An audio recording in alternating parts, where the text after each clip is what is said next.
அப்புறம் கப்பலை ஓரமா சைடு ஸ்டாண்ட் போட்டு பார்க்கிங் பண்ணிட்டு இவனுங்க ஒரு தீவுக்குள்ள ஷூட்டிங் பண்ண கிளம்பிடுறானுங்க. அப்புறம் அங்கன இருக்கிற முயல் குட்டியை ஹீரோயினும் பாக்குது. ஹீரோயினுக்கு முயல் கறினா ரொம்ப பிடிக்கும்னு நினைக்கிறேன். அதனால முயல் பின்னாடியே அது ஓடுது. ஹீரோயின் ஓடி போயிட்டா ஹீரோக்கு என்ன வேலை, அவனும் சேர்ந்து பின்னாடியே ஓடுறான். அப்புறம் முயல் கறி மிஸ் ஆயிடுச்சுன்னு 2 பேரும் சோகமா திருப்பி போயிடுறாங்க.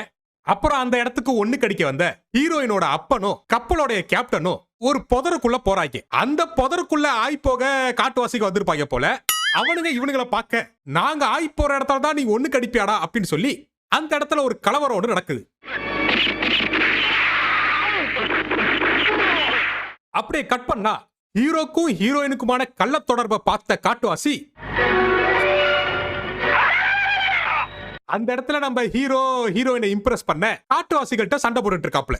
அப்புறம் அதே இடத்துக்கு ஷூட்டிங் வந்த நம்ம அனகோண்டா விஷால பார்த்து காட்டுவாசிங்களா பயந்து ஓடுறாங்க.